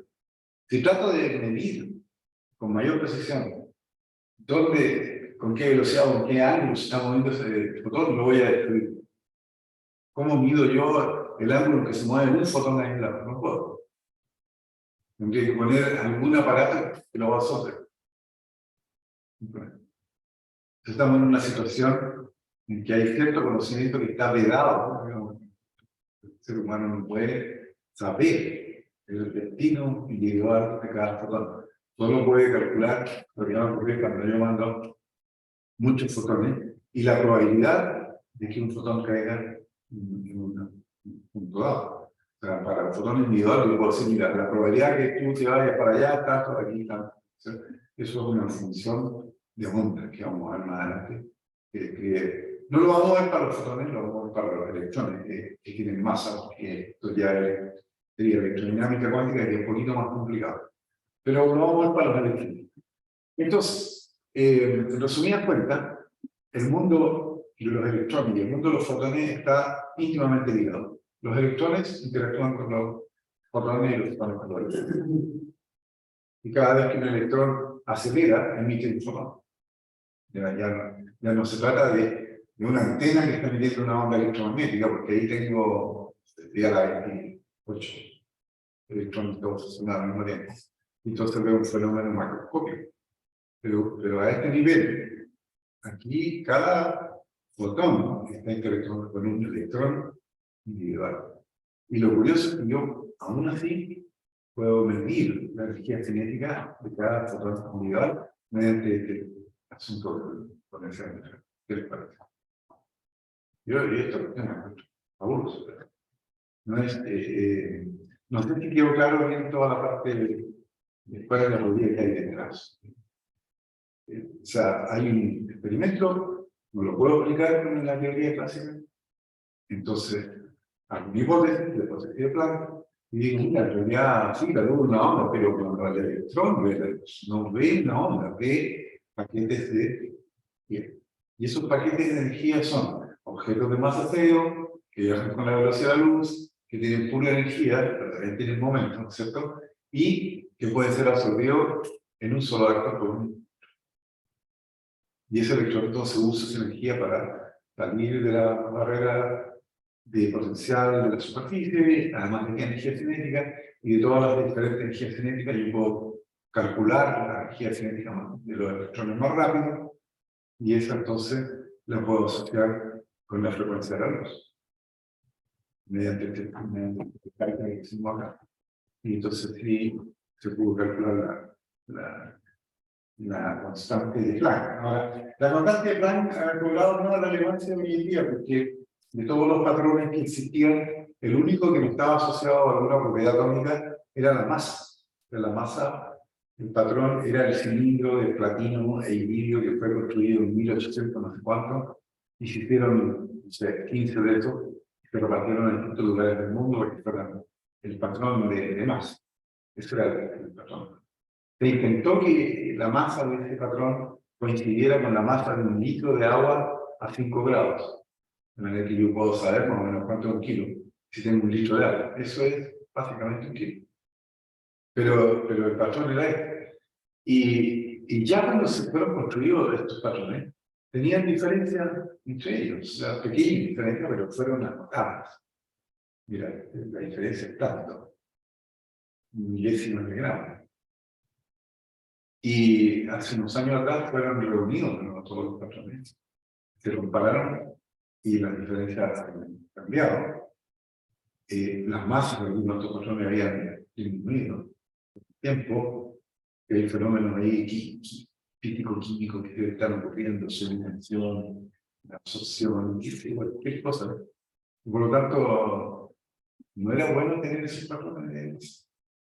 Entonces hay un dispositivo que se llama la balanza de Planck, y para poder usarlo como patrón de masa, hay que tener muy bien calculada la constante de Planck.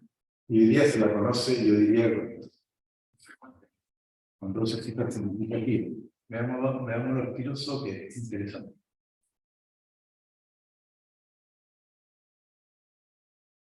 No sé si yo hago algo aquí, no voy a salir.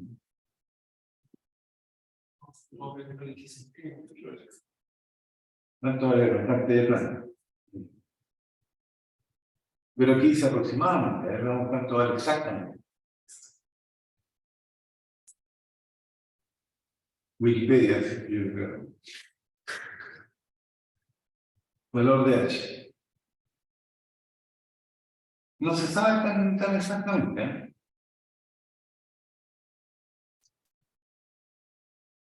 Aquí está dado, por ejemplo, con 3, 6, con 9 dígitos significativos. Si lo hacemos en electrón por segundo, como que ganamos un dígito, pero eso no es significativo. No tiene... Entonces, el nuevo patrón de masa tiene una incerteza de una parte en 1000 millones. Y además, tiene la ventaja de que cualquier persona puede construirse una balanza de Planck. Cualquier laboratorio del mundo y va a lograr el mismo valor del kilo, porque está basado en una constante universal. Esta es una de las ventajas de nueva definición. Bueno, vamos a la última patita entonces. Y aquí viene la última patita. El francés de Broglie. Aquí siempre los editores de texto le van a reclamar que ahí está repetida la palabra, porque el apellido es de Broglie. De Broglie, el apellido. Entonces, la hipótesis de Broglie. Siempre le da errores. Ok, ¿qué dijo de Broglie? Bueno, de Broglie dijo, ya que la luz era onda de partículas, ¿no será que los electrones que son partículas también son ondas? ¿No será que esta es una propiedad universal de todos los objetos cuánticos? Entonces dijo, esta es la hipótesis. La materia, ahora se refiere al electrón, porque la luz no es materia, presenta características ondulatorias o corpusculares comportándose de uno u otro modo dependiendo del experimento específico. Claro, en el caso del experimento de Young, por ejemplo, con la luz, si hago el experimento de Young, la luz se comporta como onda.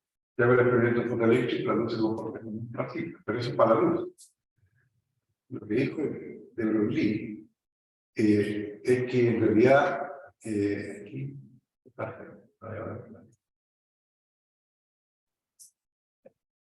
lo que dijo de Broglie que en realidad esto también es aplicable a los electrones, que son materia, que tienen masa. Y bueno, eso era una cosa absolutamente revolucionaria hasta que se construyó el primer microscopio de electrones. En vez de iluminar con luz, iluminamos con electrones. Y como tienen longitud de onda mucho más chica que la luz, se puede ver detalles mucho más chicos. Ver y cosas. Entonces él propuso que a cada partícula se le puede atribuir una longitud de onda, y él le llamé dB aquí, de Broglie, que es igual a la constante h partido por el momento de la partícula. Entonces, por ejemplo, la partícula del grosor de física está moviendo a 1 metro por segundo. ¿Cuál es mi longitud de onda? O sea, yo soy onda. ¿Cuál es mi longitud de onda? H partido por el momento. ¿Cuál es mi momento en este momento si yo camino? Yo creo que estoy caminando como 1 metro por segundo. Así que pues lo mejor es. ¿Cuál es mi masa? Eso no se lo digo a nadie, pero más o menos 75 kilos. Por lo tanto, el impacto es estimable aproximadamente 35 kilogramos por metro y por segundo. Por lo tanto, mi longitud de onda del organismo es H por P. Pero H es 6,6, porque ahora menos 34, ¿cierto? Estos son joules multiplicados por segundo. Y esto va dividido aquí por segundo arriba, que son 70 y bueno, pongamos aquí 7,5 por 10. Estos kilogramos metros segundo. Como estamos haciendo un cálculo aproximado, voy a simplificar por 7 que ¿está claro? Y esto entonces me queda aproximadamente 10 a la menos 33. Ahora, lo que queda por ver, si no, esta ensalada de unidades que hay aquí, me tendría que dar en qué unidad. Metro. Tendría que dar metro. Bueno, tengo arriba joules, pero joule es una unidad de trabajo, así que es newton por metro. Y ahora tengo kilogramos por metro y por segundo. El newton es kilogramo por metro y por segundo cuadrado por metro. Y esto va dividido por kilogramo por metro y por segundo. Los kilogramos se me están yendo, parece estar bien. Los segundos no se me están yendo, parece estar mal. Lo que pasa es que hay una velocidad kilogramos metros, eso está bien. Y los kilos también. Aquí hay un segundo que no se me va, está mal, está muy mal. Parece que le falta multiplicar el segundo. A ver, Eh, en segundos individualmente, ¿cierto?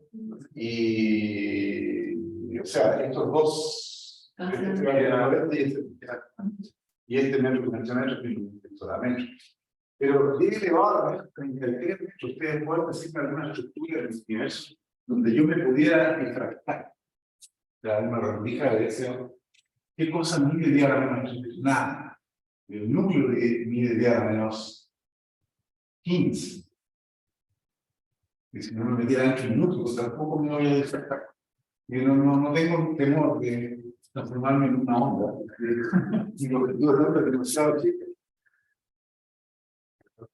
Por lo tanto, para los objetos cotidianos, esto no tiene ninguna importancia. El momento de la micro o de un planeta no va a dar un tipo de demanda de ese tipo. Y por lo tanto no va a tener ningún efecto desde el punto de vista práctico. Sin embargo, veamos ahora qué pasa con un electrón. Lo primero que se hizo fue buscar alguna rendija, entre comillas, que pudiera difractar a los electrones. Bueno, qué mejor que los cristales. Los cristales son agrupaciones ordenadas de átomos. Los intersticios son rendijas. Entonces se dispararon electrones contra los cristales y tuvieron esta maravillosa escena que ganamos. La escena de la derecha es la más interesante, porque se está disparando un chorro de electrones contra un cristal, o sea, un cristal monolítico, que están todos los átomos ordenaditos. Entonces, lo que se observa es un patrón geométrico que nos da cuenta de la estructura del cristal. Tanto como saber qué tipo de cristal es, si es hexagonal, en este caso pareciera ser un cristal que tiene una simetría 1, 2, 3, 4, 5, 6, 7, 8, 9, 10. Tiene una simetría que tiene 10 partes, un tipo de cristal raro. ¿Cómo se llama la radiografía? Es como sacar una radiografía, sí, pero es que la radiografía no hay difracción. La radiografía pasa o no pasa. O sea, en una radiografía de una muela, por ejemplo, algo así, los rayos X pueden atravesar fácilmente el tejido blando, pero no el tejido duro. Y entonces uno, el dentista ahí puede detectar dónde está la raíz del diente y si hay una caída, hay una diferencia porque hay menos material ahí. Pero ahí no hay difracción, es simplemente absorción o no. Aquí sí, aquí el electrón se comporta como una onda, y por lo tanto se difracta y forma patrones de hecho, tal como cuando hacíamos una sola línea, ¿de acuerdo? Formaba un patrón con unos máximos de iluminio. Aquí claramente hay un máximo en el centro y hay unos máximos secundarios que están a cierta distancia. Yo no ignoro cuál es ese cristal. En el lado izquierdo, lo que se hizo fue tomar un cristal y molerlo finamente, crear un polvo talco, digamos, de ese cristal, de manera que hay pequeños cristalitos que ahora están orientados aleatoriamente. Entonces, lo que se ve, lo que acá se ve como punto, acá se ve simplemente como círculos, porque cada punto se va a formar, se va a repetir a todo lo largo de un círculo y por lo tanto yo veo el círculo ahí. Y esa es una prueba de la difracción de los electrones. Y se usa justamente la difracción de electrones para investigar la estructura interna de los cristales. Entonces, veamos, por ejemplo, aquí un problema colaborativo que pueden hacer, lo pueden calcular. Tenemos un electrón acelerado por una diferencia potencial de 5 kilovolts. 5000 volts es un voltaje que había dentro de un televisor. En un capacitor que había que descargar antes de poder meter las manos, porque si no, el choque que recibía era 5000 volts o 5000 volts. A usted le tocó alguna vez armar un televisor antiguo, pero no le dio el choque. Un chupete, ¿qué es el chupete? Era la pantalla que tuvo, ¿no es cierto? Y la pantalla, exacto, pero el televisor antiguo, la pantalla era la parte de atrás del tubo. Ahí, eso, ahí, eso, pero aquí atrás estaba el cambio de electrones que disparaban los electrones para allá. Me gustaba esa parte. Entonces, en la parte superior tenía como no sé si un estado más, no sé, que no sé, pero se metía en este tubo de vacío y eso tenía una bomba, que yo decía chupete, que era que lo saca, que se podía mirar hacia dentro del tubo. Eso. Y claro, y eso estaba cargado. Ah, 5000 volts. Sí, claro. 15.000 estaban hablando. 15.000, ya, para poder acelerar los electrones, porque tienen que estar allá. Claro. Ahora, si el televisor fuera solo eso, entonces nosotros veríamos un punto. Y de hecho, o sea, mejor que estuvieran desenchufados, igual estaba cargado. Claro, está cargado. Ahora, ¿cómo funcionaba? Bueno, aquí había unas placas así, y otras placas así. No, sí. ¿Sí? O sea, unas placas horizontales y unas verticales. Y estas placas formaban campos eléctricos variables, de manera que este haz de electrones, en lugar de estar apuntando a un solo punto, estaba barriendo pues, el que estaba forrada en una sustancia de fósforo. Y por lo tanto, la pantalla, originalmente uno no veía una pantalla. Cuando estaba en el canal 2, me parece, uno veía puro ruido. ¿Sí? Esa era el ruido de la onda electromagnética del espacio. Estábamos captando la onda electromagnética del espacio y una canción preciosa de ellos. Pepe Ismael. Debe ser. ¿Cómo se llama? ¿Los Bowie? ¿Ah? ¿No es David Bowie? David Bowie. David Bowie. Entonces, se trata justamente de un cabrón chico que está escuchando este ruido, esta interferencia que viene del espacio, y dice, hay un hombre en el espacio que quiere venir a vernos, pero no se atreve porque nos va a redactar la mente. Y también en el canal 2, ahí diciendo. Bueno, entonces, de lo que estamos hablando acá es que vamos a acelerar los electrones aquí, dice 5000 volts. Ahora, con ese dato, ¿cómo podemos nosotros calcular el momento? Para calcular la longitud de onda necesito el momento. Y para calcular el momento necesito obviamente la masa del electrón, necesito la velocidad. Pero resulta que hay una vuelta más indirecta que es más fácil. Y es lo siguiente, yo uso la conservación de la energía, entonces E por la diferencia potencial va a ser igual al cambio de la energía cinética. Y aquí tenemos, digamos que energía potencial eléctrica igual al cambio de energía cinética. Entonces, estoy diciendo que la diferencia potencial va a ser el electrón. Y esa está, por supuesto, que tiene que tener menos cero porque la energía inicial está en el pozo.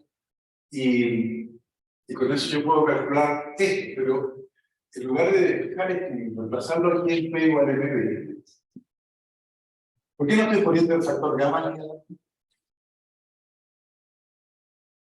Buena pregunta. Gamma es la T. Pero resulta que estamos hablando de 5.000 volts.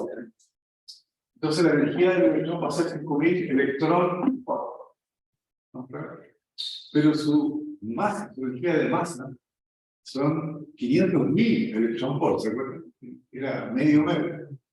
Entonces, cuando la energía cinética es muy chica comparada a la energía de masa, yo puedo usar las ecuaciones clásicas. De otra manera. Bueno, pero yo podría hacer otra cosa. ¿Qué pasa? Que llevamos esto al cuadrado. Entonces aquí tengo b cuadrado igual a m cuadrado b cuadrado. Entonces, uno de estos aquí, bueno, esto lo puedo escribir como m por mb cuadrado. Lo puedo meter allá. Entonces, m b cuadrado es b cuadrado partido por m.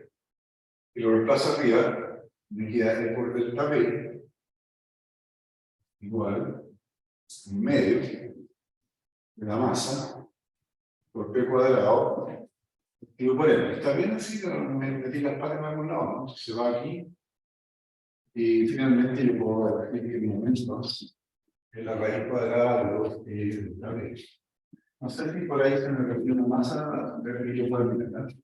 Sí, no, es más MK, no. 2 sí, me falta una masa, en la primera parte que me falta una masa.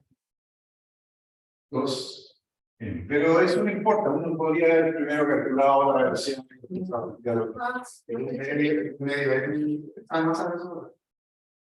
¿esta masa me sobra? Sí, Ya. Entonces finalmente lo hay.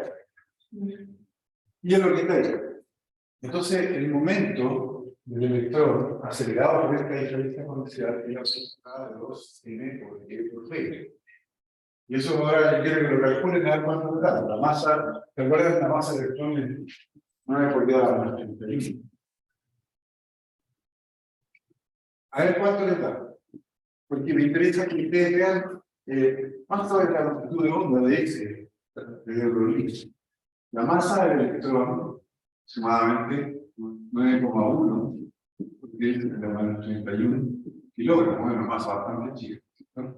Necesitamos también saber la carga del electrón, que es 1,6 por 10 elevado a la menos 19 coulombios. Estoy empezando a botar la notación española. Julio se va a hacer la carga del electrón. Sí, como y la masa. Y sabemos que la diferencia potencial son 5.000 volts.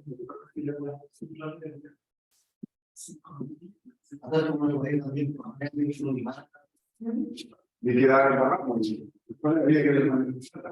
Claro, pero que uno movía ese hicieron Pero que me movía tu madre. no, pero queda presionado, Es que no hay impresión, o a veces televisores que quedaban, no sé si tenían un problema o no, y los colores quedaban como arcoíris, ¿no? O sea, se quedaban más manchados. Entonces uno le ponía el clima y no verá. ¿sabes? Bueno, yo tengo que decir que yo viví en una época anterior, pero la televisión era en blanco y negro, entonces vendían unas pantallas, la parte de arriba era azul, la parte de medio era media café y la parte de abajo era café. Entonces uno la ponía adelante y veía televisor. Pero no, solamente una cosa. ¿Cuánto? Bueno, ahí tienen el momento, ahora tienen, por supuesto, lo que tienen que calcular es la longitud de onda de Broglie, este electrón que es H partido por el momento, y H, bueno, equivale 6,6 por 10 elevado a menos 34 y un multiplicado por segundo. Y el resultado tiene que dar medio. Y veamos cuánto sería la longitud de onda de una electrón de este tipo. Si hay alguna posibilidad de hacer un experimento de difracción con esto, y la fórmula de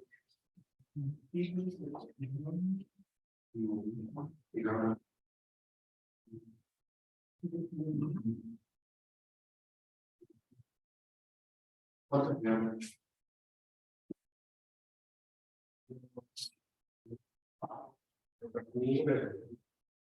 Calculen, rápido. Rápido. La masa por el No es tan difícil, ¿no? Hasta lo puedo hacer con el teléfono celular. No, pero sí, y el trabajo.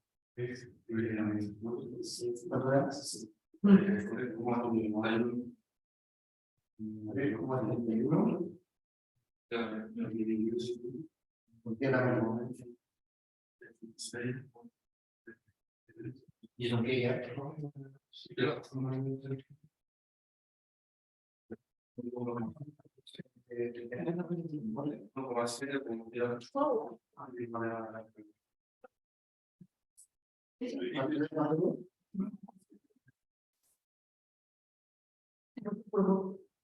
Ya, ¿cuánto le dio? 1,7 por 1,7 por 10 a la menos 11. Muy bien, ¿qué tipo de rendijas podríamos usar entonces? La distancia entre los átomos es muy a la menos línea.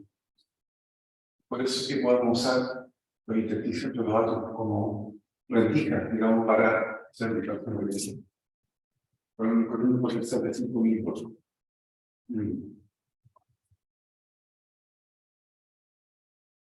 Vamos a ver qué pasa. Sí, efectivamente 1,7 menos 11. Este valor es del orden de la décima parte del tamaño de un átomo. Por eso los electrones manifiestan su carácter ondulatorio cuando atraviesan el espacio entre los átomos de los sólidos. Ok. Entonces, ¿qué vamos a hacer en la próxima clase? Bueno, primero vamos a juntarnos aquí, nos vamos a ir al laboratorio de física. Yo les aviso en todo caso porque tengo que conversar con el encargado para que ese día se quede y nos pueda ayudar con el equipo. Y así que estén atentos al correo y a todo, o al aula. Y después que hagamos eso, vamos a usar la hipótesis de Broglie para tratar de explicar la estructura del átomo de hidrógeno. Y para eso necesitamos mirar un experimento que está en el laboratorio. Porque ocurre que uno puede producir luz de dos maneras. Uno por un filamento incandescente. Pero también puede producir luz excitando unos gases que están a baja presión dentro del tubo de vidrio con una descarga eléctrica. Si yo hago un rayo dentro de quizás han visto esos juguetes que tienen un rayo conectado. Entonces aquí hay lámparas que tienen gases distintos, por ejemplo, sodio, mercurio, hidrógeno, etc. Y lo que vamos a observar ahora es la luz que viene de estas lámparas de gases, que viene de las lámparas incandescentes, pero la vamos a mirar a través de un dispositivo que separa las diversas longitudes. Y vamos a observar una diferencia por los tipos de lámparas, porque la luz que viene de la ampolleta del filamento incandescente es un arcoíris continuo, tiene es como mirar un arcoíris, tiene todos los. Mientras que la luz que viene de las lámparas de gases es negra, excepto en ciertas líneas que corresponden a longitudes de onda muy particulares. Por ejemplo, la lámpara de gas de sodio tiene dos líneas muy brillantes en la región del color azul. Ustedes han visto luminarias, bueno, antes que pusieran los LED, había luminarias de sodio que eran muy amarillas y las de mercurio eran muy azules. No sé si alguien alcanzó a conocerlas. la halógeno también No, la halógeno es otra cosa. La halógeno es un filamento de seno, pero tiene un gas mucho que impide que el filamento se rompa, entonces funciona a una mayor temperatura. Entonces, claro, alumbra mucho más, pero gasta mucho más también. La luz halógena ya no pasa nada. Pero no se te da. ¿no? Hay unas que en el tiempo usaban las lámparas de neón, por ejemplo, o de distintos colores para hacer publicidad. Alcanzó a haber una en un edificio en la calle Valparaíso, arriba de Coca-Cola. Eso está hecho con tubos de gas. Pero hoy en día ya, con los niveles que hay ahora, ya Sí, está. todavía está. En mi DVD, se ve más o menos. Era la acaso. Sí. Entonces, la diferencia de estos dos tipos de... Bueno, voy a dejar de... Primero que nada voy a calvar esto. Y voy a dejar de grabar. Dejo de grabar aquí. Ahí, y...